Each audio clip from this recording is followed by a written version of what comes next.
한 주간 동안 삶의 현장에서 치열한 전투를 벌이고 오신 여러분들 수고 많으셨습니다. 오늘 말씀을 통해 여러분을 향한 하나님의 사랑을 경험하는 은총의 시간이 되기를 바랍니다. 오늘 말씀의 제목은 당신은 요한복음 몇 장에 있습니까? 니고데모에 대한 말씀인데요, 니고데모는 요한복음 3장에만 등장하는 것이 아니라 7장, 19장에도 등장합니다. 갈수록 좋은 의미의 변화를 보여주는 니고데모를 살펴보겠습니다. 니고데모라는 이름의 뜻은 무엇일까요? 이름에는 부모님의 기대가 담겨 있습니다. 저도 큰아이를 딸로 낳고 이름을 공모했더니 약학대학을 나온 자매가 예쁜 여자아이 이름을 주었습니다.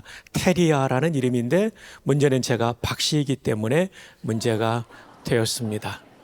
박테리아라고 이렇게 이름이 되는 거여서 야단을 치고 다른 예쁜 이름을 지어주었습니다. 그럼 니고데모란 이름의 뜻은 무엇일까요? 니코데모스라는 그리스 말 헬라어입니다. 이 니코데모스는 니코스, 지도자, 정복자라는 뜻과 데모스, 백성이라는 뜻이 합해진 단어입니다. 그래서 니고데모는 백성의 지도자라는 뜻이죠. 니고데모의 부모님은 이 자녀가 자라 백성의 지도자가 되기를 원하는 꿈이 있었던 것입니다.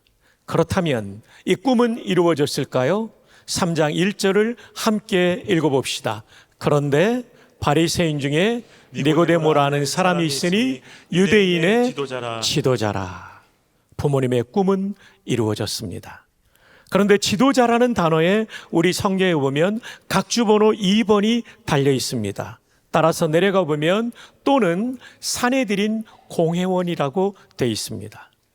사내들인 공회원은 어떤 사람이었는가요?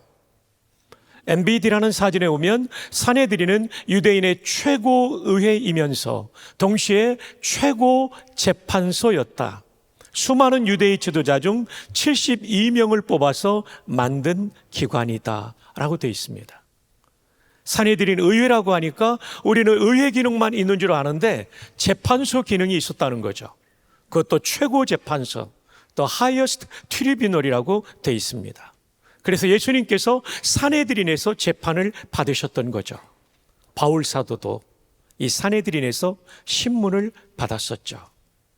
자, 사도행전 23장에 보면 바울 사도가 사내들인에서 신문 받았던 내용 중에 사내들인 의원의 구성원들이 어떻게 이루어졌는가를 보여줍니다. 바울이 그 일부는 사두개인이요 다른 일부는 바리새인인 줄 알고 공회에서 외쳐 이르되. 구약 율법에 능통한 사두개인들과 바리새인들이 사내들인 의원이었습니다. 우리나라로 한다면 이 사내들인은 최고 재판소인 동시에 최고 의회이기 때문에 여의도 국회와 서초동 대법원을 합해놓은 강력한 기관. 멤버는 모두 몇 명이라고 돼 있죠? 이렇게 기억력이 뛰어난 여러분을 칭찬하고 싶습니다. 72명으로 구성되어 있었습니다. 그들은 이렇게 앉아서 회의도 하고 재판도 했습니다. 반원형으로 되어 있는데 그 반원형의 테두리를 보면 의원들의 앉아있는 좌석에 숫자가 알려져 있습니다. 너무 작기 때문에 확대해 보았습니다. 1번은 사내들인 의장이 앉는 중앙자리, 대제사장이 당연직 사내들인 의장이었습니다. 좌측 끝에는 71번 의원이, 우측 끝에는 72번 의원이 앉아 있었죠. 총 72명으로 구성된 사내들인 의원들의 좌석의 위치를 소개해 드린 것이죠. 니고데모는요, 대단히 성공한 사람이었습니다. 유대의 지도자 중 72명만이 들어갈 수 있는 기관의 멤버가 되었기 때문이죠. 그러나 그 성공이 채울 수 없는 공간이, 마음의 빈 공간이 그분의 마음속에 있었죠. 유명한 블레즈 파스칼의 말처럼 모든 사람의 마음속에는 창조된 어떤 것으로도 채워질 수 없는 하나님이 만드신 진공, 베큐움이 있는데 그것은 오직 예수 그리스도를 통해 알게 된 창조주 하나님만이 채우실 수 있다는 겁니다. 인간이 만든 돈으로 인간이 세운 권력으로, 인간이 경험하는 쾌락으로 채울 수 없는 마음의 진공 상태, 이것은 창조주 하나님만이 채우실 수 있는 것이죠. 그래서 니고데모는 그렇게 성공을 거두었지만 이 마음의 빈 공간을 채울 수 없어서 예수님께 나옵니다. 3장 2절에 보면 그가 밤에 예수님을 만나러 나왔다고 되어 있습니다. 왜일까요? 어렵게 올라간 산헤드린 의원이 나사렛 예수를 만난다는 것이 부담스러웠기 때문에, 내가 힘들게 쌓아올린 인생의 금자탑이 한순간에 무너질 수 있다는 위기의식을 느끼며, 그럼에도 불구하고 예수님을 만나고 싶기 때문에 나오는데 어둠 속에 자신의 신분을, 자신의 모습을 은폐한 채 예수님께 나아오고 있는 것입니다. 요한복음 3장의 니고데모의 마음은 어떤 마음일까요?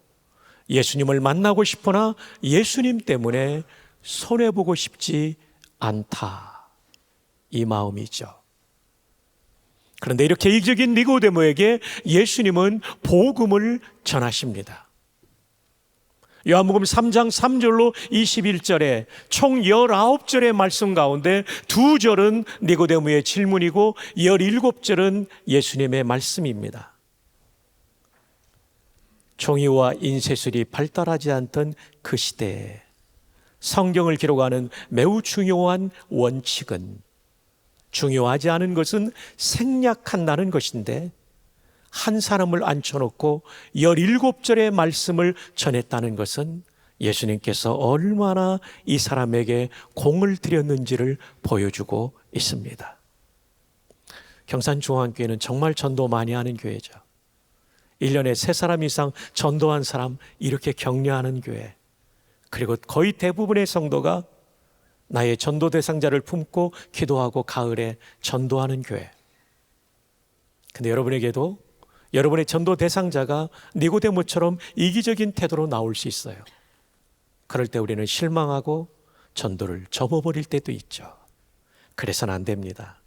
예수님께서도 이기적인 니고데모에게 마음에 아쉬움을 가지고 계셨지만 그에게 정성을 들여 복음을 전하셨듯이 우리도 그렇게 그분들에게 다가가야 할 줄 믿습니다. 왜냐하면 이 복음은 그 사람의 인생, 아니 영원한 삶을 좌우하는 가장 복된 진리요, 그를 향한 가장 소중한 선물이기 때문에 그렇습니다.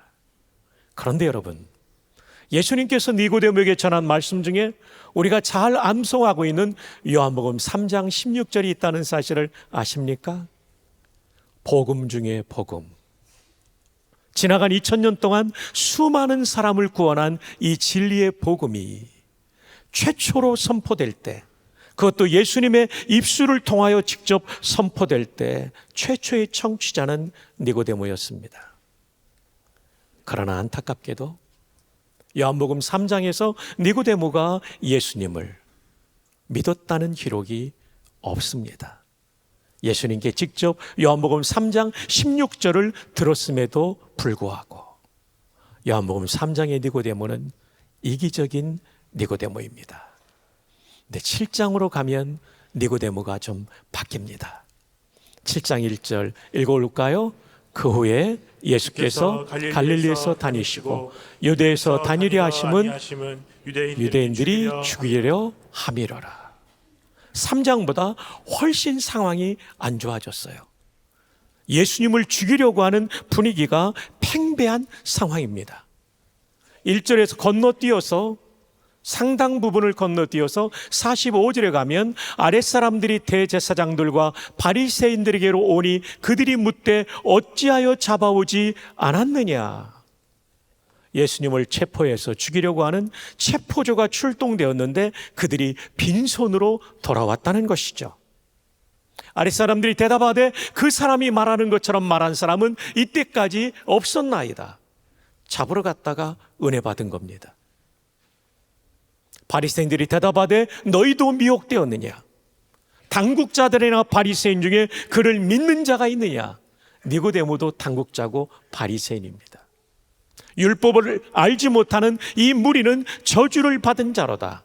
예수님과 예수님의 추종자를 해치려는 험악한 분위기 속에 니고데모가 등장합니다. 그 중에 한 사람, 곧 전에 예수께 왔던 니고데모가 그들에게 말하되, 우리 율법은 사람의 말을 듣고 그 행한 것을 알기 전에 심판하느냐. 그렇게 속단하며 예수를 죽이려고 하는 이 시도는 옳지 않다라고 예수님을 변호하고 있는 니고데모를 만나게 됩니다.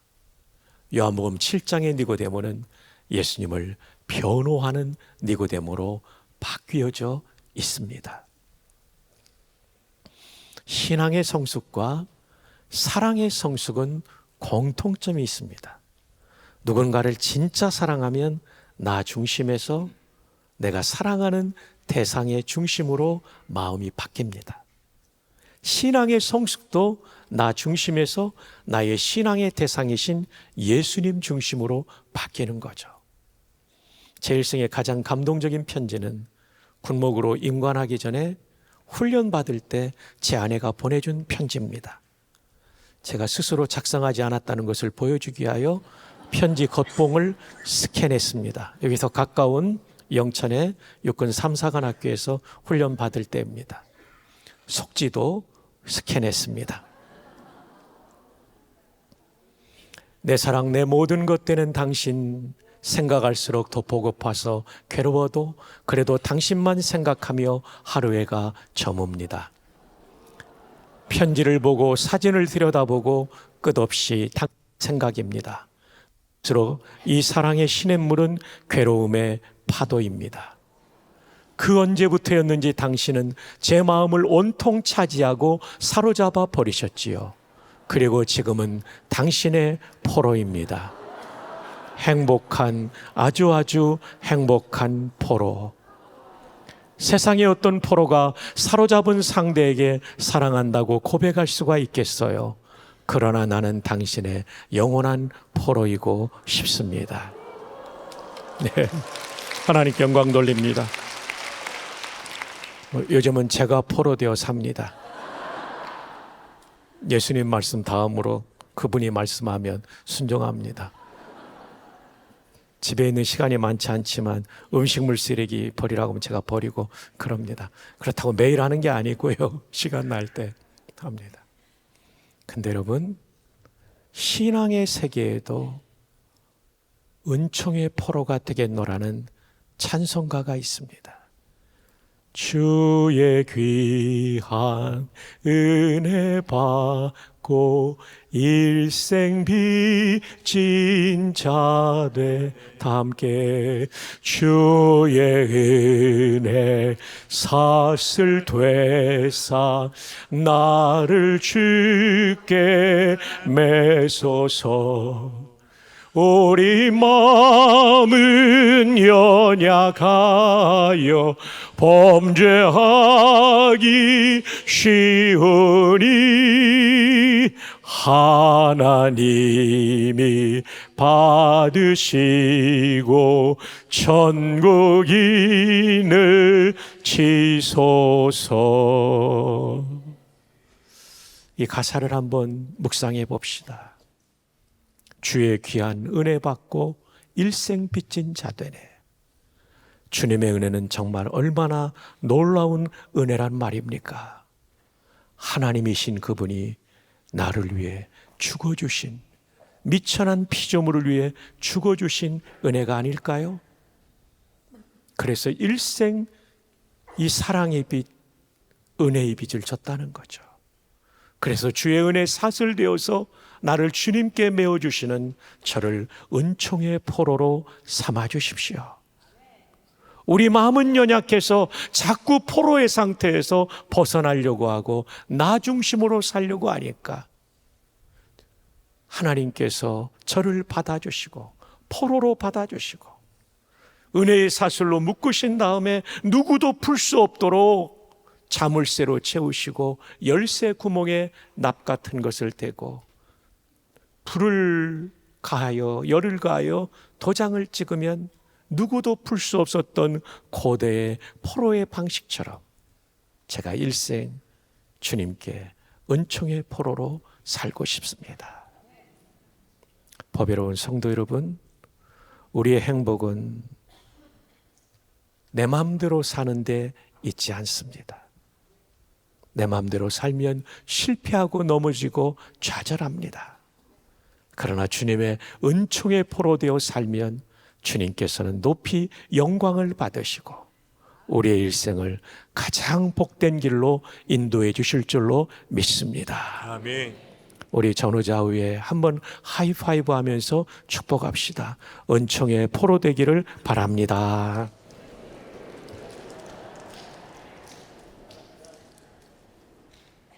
자, 3장은 니고데모가 이기적이었어요. 7장은 니고데모가 예수님 중심으로 옮겨가 예수님을 변호했습니다. 그럼 19장의 니고데모는 어떤 니고데모일까요? 함께 19장 30절 읽습니다. 예수께서 신 포도주를 받으신 후에 이르시되 다 이루었다 하시고 머리를 숙이시니 영혼이 떠나가시니라. 예수님 운명하시는 장면을 보여줍니다. 그런데 우리 주님 예수 그리스도께서는 돌아가시기 전에 다 이루었다는 말씀을 합니다. 헬라어로는 테텔레스타이라는 완료 부정사가 쓰였습니다. 원형은 텔레오라는 동사입니다. 헬라어에서는 완료 동사를 만들 때는 맨 앞에 어간을 한 번 더 반복했습니다. 텔레오의 첫 번째 어간은 태입니다. 이 태를 앞에 하나 더 붙이면 태가 되는 거죠. 그리고 부정사형이 되니까 타이로 끝납니다. 그래서 테텔레스타이가 돼요. 이 말의 뜻은 크게 두 가지입니다. 첫 번째, 내게 맡겨진 임무를 완수했다는 뜻입니다. 예수님께서 십자가에서 다 이루었다는 말씀은 하늘 아버지께서 맡기신 인류 구원의 임무를 완수했다는 것입니다. 두 번째 의미는 물건을 살 때 값이 완전히 치러졌을 때, 완불되었을 때 테텔레스타이라고 합니다. 예수님께서 십자가에서 돌아가시면서 테텔레스타이라고 하신 말씀은 우리의 죄값을 완전히 지불했다, 완불했다는 뜻입니다. 십자가의 은혜만이 우리를 완전히 속죄하는 줄로 믿습니다. 아멘. 십자가 외에 무엇인가를 플러스한다면 그것은 이단 아니면 타종교입니다. 우리는 십자가만으로 완전히 구원받습니다. 그러나 예수님께서 돌아가시면서 다 이루었다라고 말씀하실 때 이 말의 뜻을 온전히 이해한 사람은 거의 없었습니다. 근데 오늘 성경을 찾아보니까 두 사람 정도가 다 이루었다의 뜻을 알았던 것 같습니다. 그러나 대부분의 사람들은 예수는 힘없이 죽었고 이제 예수 운동은 끝장나 버린 것처럼 생각했습니다. 왜냐하면 예수는 죽었고 예수를 따르던 12명의 제자도 다 도망쳐 버렸기 때문에, 그 중에 한 명은 배신자였기 때문에 더 이상 예수 운동, 지저스 무브먼트는 역사의 무대에 살아나리라고 생각하지 못했습니다. 완전히 끝장나 버린 것 같던 상황에 기가 막히게 하나님의 역사가 시작됩니다. 여기에 두 명의 사나이가 나타납니다. 첫 번째 사람, 요한복음 19장 38절 함께 읽어요. 아리마대 사람 요셉은 예수의 제자이나 유대인이 두려워 그것을 숨기더니 2일 후에 빌라도에게 예수의 시체를 가져가기를 구하매 빌라도가 허락하는지라. 여러분, 성경을 읽을 때 제가 빨간색으로 하이라이트한 2일 후에, 이런 말씀들은 정말 밑줄을 쳐야 돼요. 2일, 십자가 일을 말합니다. 십자가 일 전에 아리마대 요셉은 예수님의 제자였지만 유대인이 두려워서 그것을 은폐하고 있었던 사람이에요. 그런데 십자가의 은혜를 경험한 다음에 완전히 바뀌었습니다. 총독에게 예수님의 시체를 요구한다는 얘기는 나는 예수를 지지하고 있다는 공개적인 의사표명입니다. 위험할 수 있는 상황입니다. 그럼에도 불구하고 십자가의 일을 통해서 그가 분명히 경험한 그 무엇이 있었기 때문에 십자가의 일 후에 그는 모든 것을 걸고 예수님을 따를 수 있었던 것이죠. 동일한 십자가 사건을 놓고 조금은 다른 각도에서 설명을 보완하고 있는 병행 본문인 마가복음 15장 43절에 보면 아리마대 사람 요셉이 당돌이, 저는 깜짝 놀랐어요. 이 마가복음에는 당돌이, 담대하게, 볼들리라는 단어가 나와요. 빌라도에게 들어가 예수의 시체를 달라 하니 이 사람은 존경받는 공의원이요, 이분도 사내들인 의원이었습니다. 잃어버릴 것이 많은 사람이었습니다. 십자가 이전에는 유대인이 두려워서 예수의 제자인 것을 숨겼지만 십자가 사건을 목격하고 그 사람 마음속에 변화가 일어나니까 이제는 담대하게 예수님 편에 서서 예수님의 장례를 치르고 있는 아리마대 요셉의 변화. 그럼 십자가는 그에게 어떤 의미였을까요? 구약에 능통한 바리새인이었고 사내들인 의원이었던 이 사람들, 특별히 그는 하나님의 나라를 기다리는 자라고 했어요. 이 하나님의 나라는 메시아의 오심을 기다리는 자라는 뜻이에요. 구약을 연구하면서 메시아의 오심을 연구하고 있던 아리마대 사람 요셉은 십자가에 달리신 예수님이 다 이루었다라고 말씀하는 순간 창세기 3장에 인간의 죄를 가리기 위하여 짐승을 죽여 가죽옷을 입혔듯이 저기에 죽임당한 예수가 우리의 죄를 가리우시는 대속의 제물이라는 사실을 깨달은 것이죠. 출애굽기 12장에 죽어 마땅한 사람의 죄값을 치르기 위하여 유월절 양의 죽음을 통하여 그 아들들이 살아났던 것처럼 유월절 절기에 십자가에서 죽으신 예수 그리스도가 유월절 양의 성취이며 우리의 속죄를 다 이루었다는 사실을 깨닫게 된 것이죠. 레위기에 나오는 수많은 제사가 저 골고다 그 언덕 십자가를 지향하고 있다는 사실을 깨달은 것이죠. 선지서가 예언한 메시아의 오심, 그 중에 대표적인 이사야의 예언.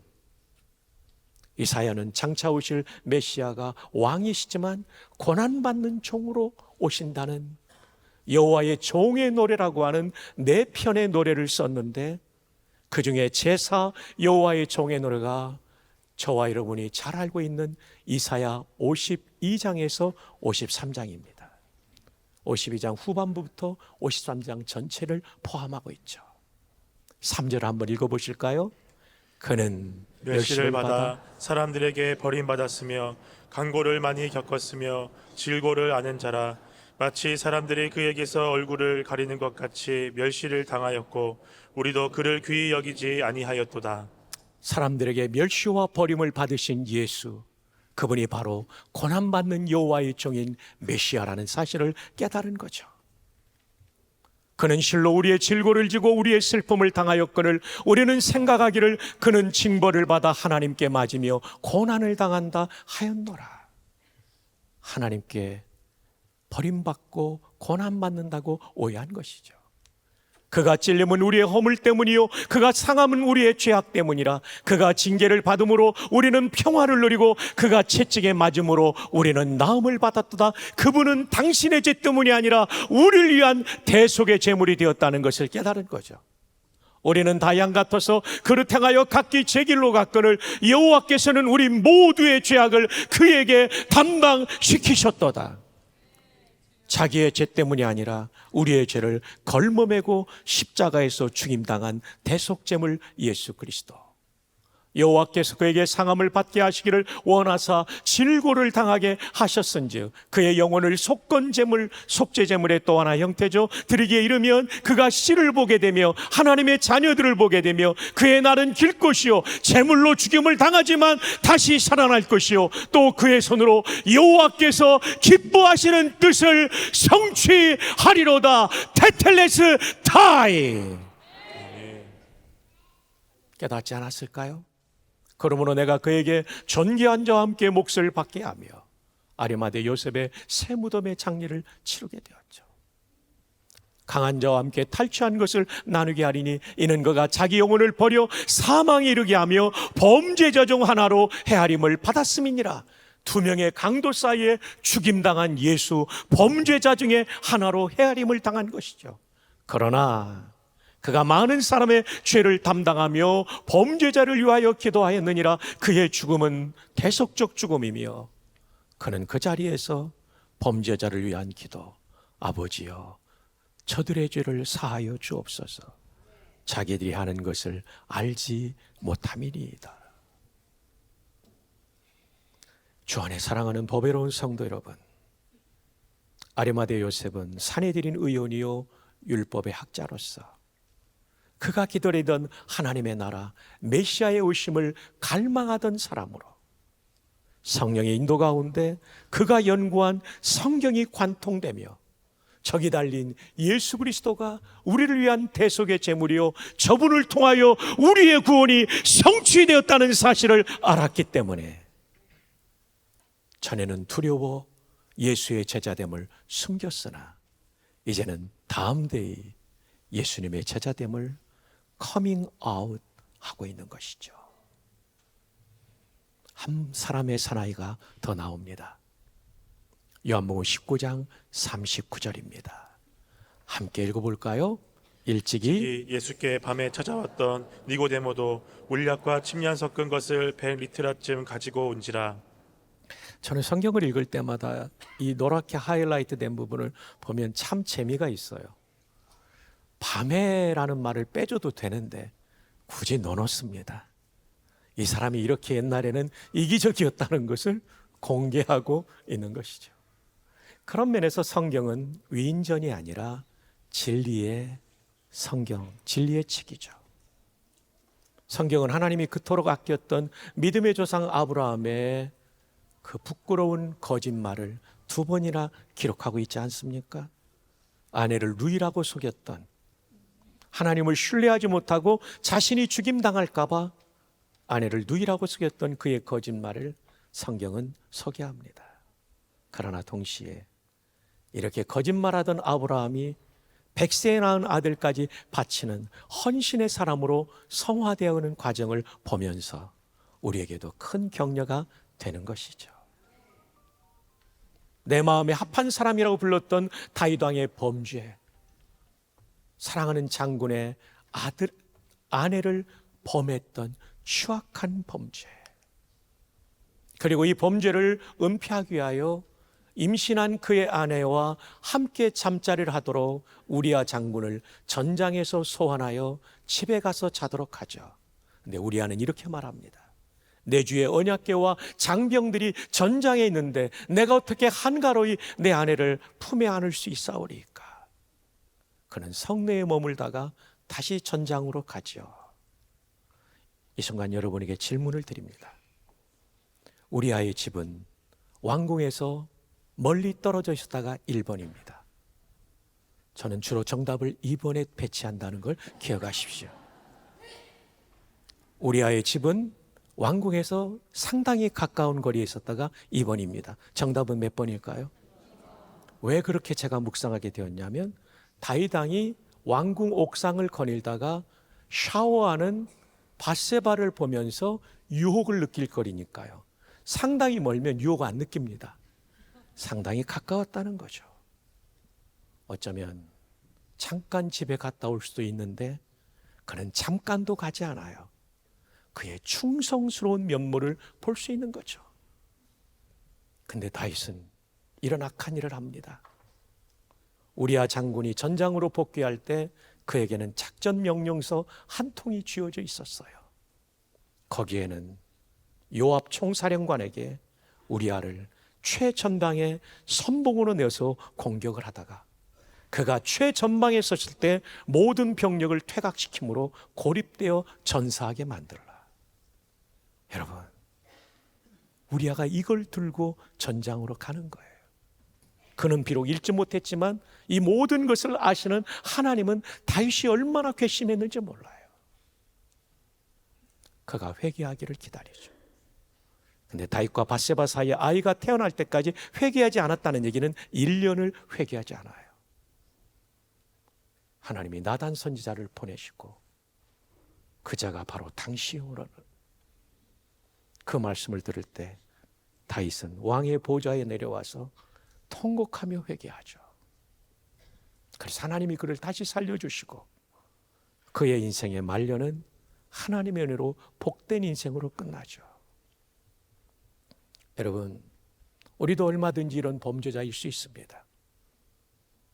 그러나 우리가 진정으로 하나님께 돌아가 회개하면 하나님의 긍휼과 자비는 진노보다 크시기에 우리에게 새로운 기회를 주시는 것입니다. 오늘 이 자리에 하나님과 나만이 아는 범죄의 문제가 있다면 반드시 회개하십시오. 그래야 여러분의 인생에 부흥의 불길이 타오르게 될 줄 믿습니다. 아멘. 여러분, 성경은 위인을 미워하지 않습니다. 아브라함과 다윗 정도면 또 일국의 왕이었기 때문에 다윗의 죄를 은폐하거나 약화시켜서 소개할 수 있음에도 불구하고 성경은 정확하고 적확하게 기록합니다. 왜냐하면 성경은 위인전이 아니라 죄인을 향한 하나님의 긍휼과 은혜를 보여주는 진리의 책이기 때문에 그렇습니다. 요한복음 19장 39절도 마찬가지입니다. 일찍이 예수께 찾아왔던 니고데모라고 해도 되지만 밤에 찾아왔던 니고데모를 꼬집어서 말하고 있어요. 이렇게 부족했던 인생도 이렇게 바뀔 수 있다는 것이죠. 이 시간 옆에 있는 분에게 하이파이브 한 번만 더 해주시면 좋겠습니다. 그대에게도 희망이 있습니다.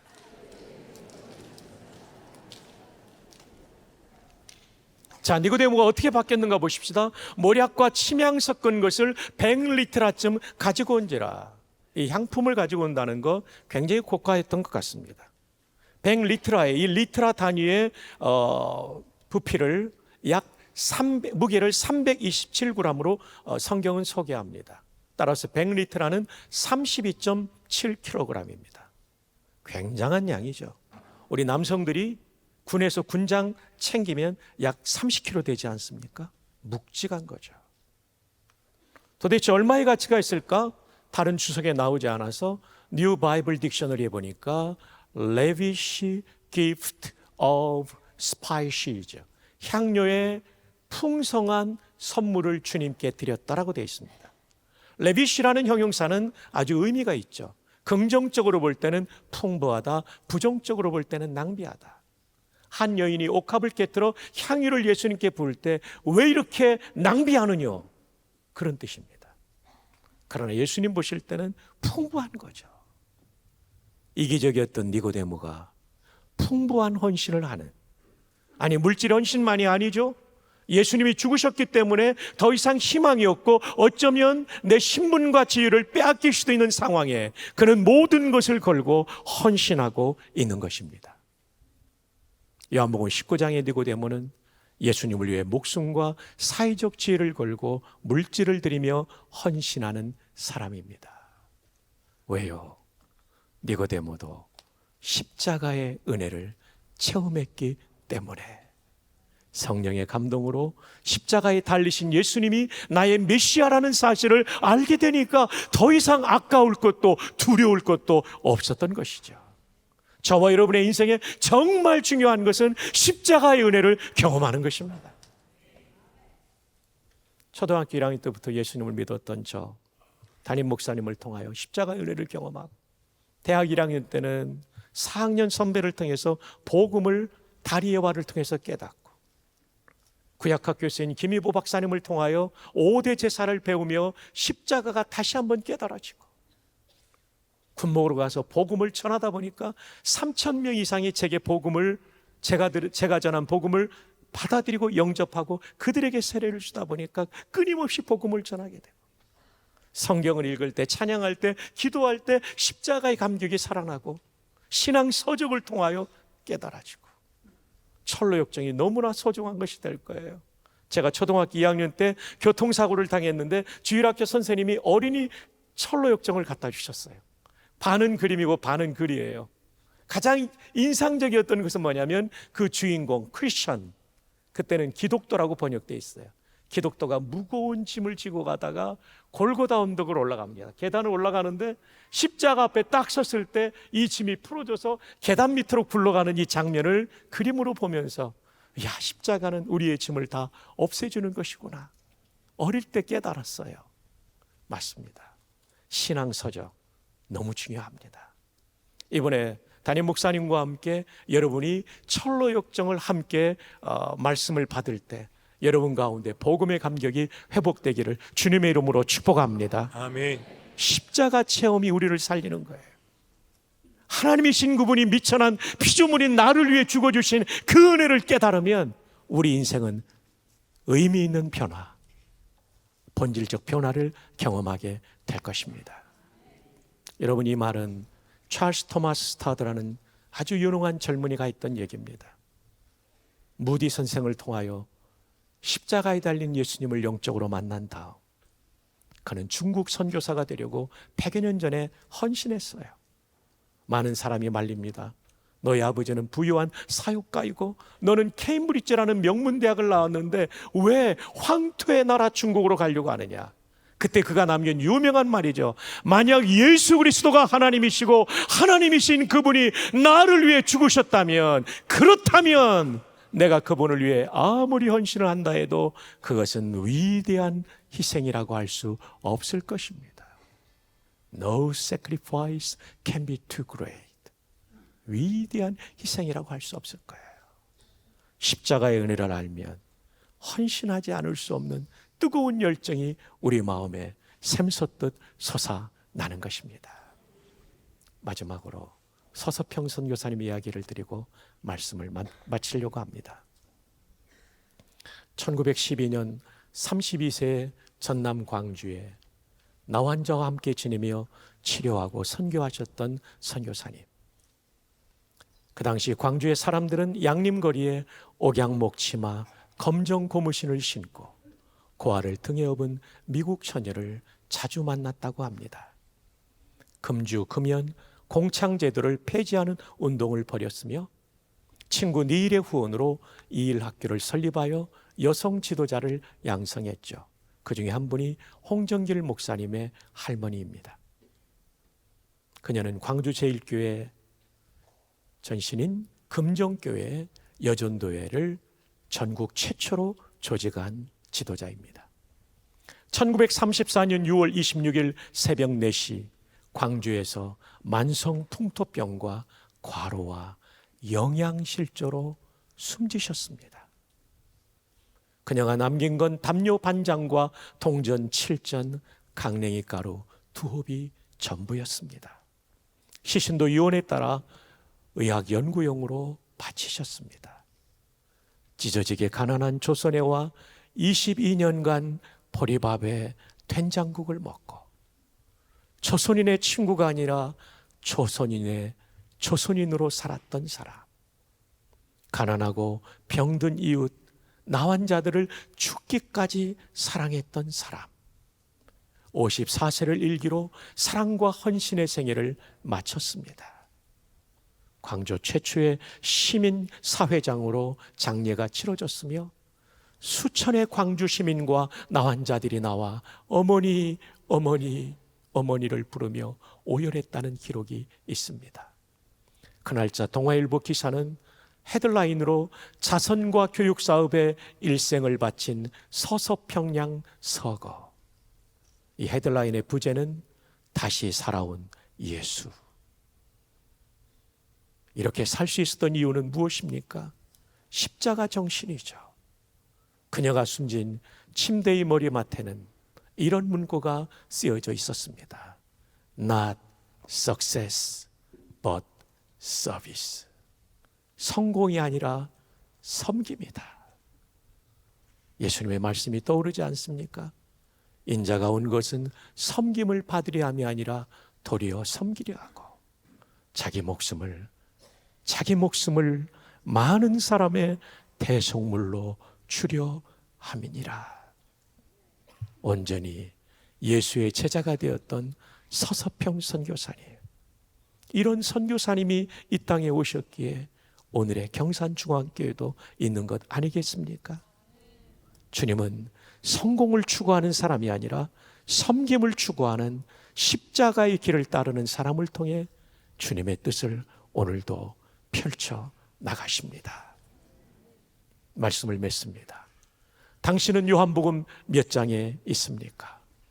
요한복음 3장에 이기적인 니고데모, 교회 처음 나온 사람은 그럴 수 있어요. 그러나 십자가의 은혜를 아는 사람은 거기 머물면 안 돼요. 7장에 예수님을 변호하는 니고데모가 돼야 됩니다. 세상의 동성애자들도 커밍아웃 하는데 왜 우리는 경산과 대구에 살면서 예수 믿는 것을 드러내지 못합니까? 변호하지 못하고 전도하지 못합니까?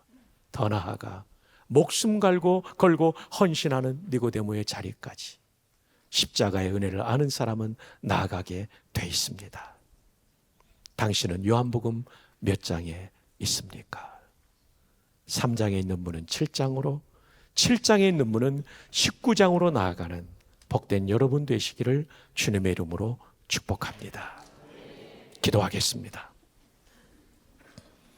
사랑하는 주님, 오늘 보배로운 주님의 보혈로 구원한 보배로운 보석 같은 성도들과 함께 진리의 말씀을 나누게 하시니 감사합니다. 사랑하는 주님이시여, 이 시간 머리 숙인 모든 성도를 안수하여 주시옵소서. 성령으로 충만하게 하여 주시옵소서. 3장에 있는 성도는 7장으로, 7장에 있는 성도는 19장으로 나아가게 하여 주시옵소서. 그리하여 하나님께 영광 돌리며 우리 인생도 방랑자가 아니라 순례자로서 한 생애를 살아가는 복된 인생, 행복한 인생, 의미 있는 인생 되게 하여 주시옵소서. 이 자리에 몸이 아픈 성도들을 주님의 보혈의 손을 얹어 깨끗하게 치료하여 주시옵소서. 마음이 아픈 이들도 치료하여 주시옵소서. 간구하는 기도 제목에 경산의 하늘문을 여시고 응답하여 주시옵소서. 사랑하는 김정원 담임 목사님, 이제 돌아오셔서 철로 역정을 강해할 때 온 성도들이 필그림, 순례자가 되어 천국을 향하는 그 걸음 힘있게 걸어갈 수 있도록 방랑자인 베거번드가 아니라 순례자인 필그림으로 일생을 살아가는 복을 베풀어 주시옵소서. 우리 목사님 강건케 하옵소서. 예수님의 이름으로 기도합니다. 아멘.